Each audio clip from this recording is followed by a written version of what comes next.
Brijesh, looking at the visuals, the dramatic one coming, we are looking at some vandalization happening, some buildings being torched. What more details have you collected, and what do you think of the visuals coming in with regards to the protest turning violent now?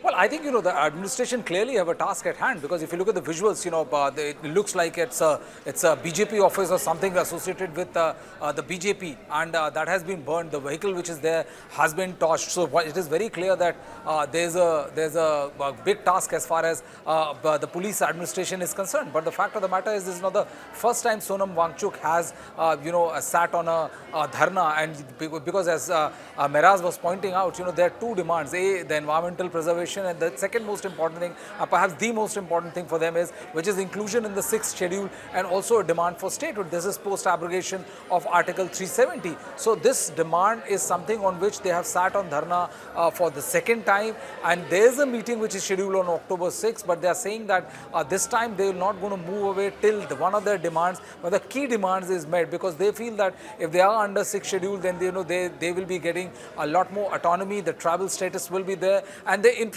are going to be protected. So it is an extremely important point as far as the Sonam Wangchuk and others who are protesting alongside with him in Leh.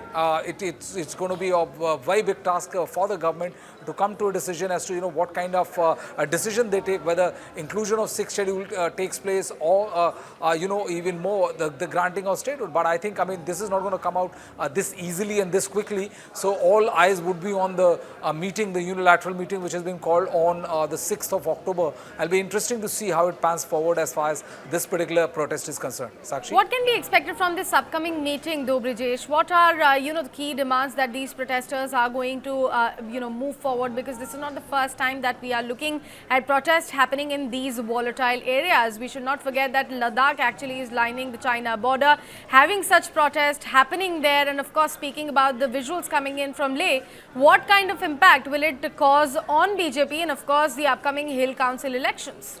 Well, I think, it will be embarrassing for the BJP because, post abrogation of Article 370, all these have been converted into union territories. Ladakh has been converted into one union territory, and Jammu and Kashmir has to be in another. And then there was grant of statehood. There are talks about, grant of statehood to the J&K. The fact of the matter is that, in this particular case in Leh, they want two important things, and that is the cornerstone of all the demands and the protests which is happening in Ladakh.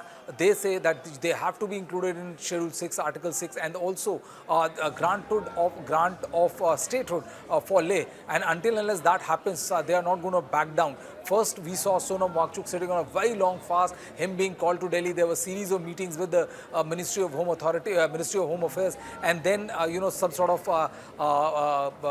he was told that the government is very actively considering their demand. But I think nothing much came out of those series of meetings which Sonam Wangchuk had with MHA, and that is the reason why they have sat on this particular dharna, and this entire gig went out of control when two of the people who were sitting on dharna, their condition got serious and they had to be hospitalized. So I think the government has to be very, very wary of also the fact that if God forbid anything untoward happen, then it will have a direct bearing on the law and order situation in Leh.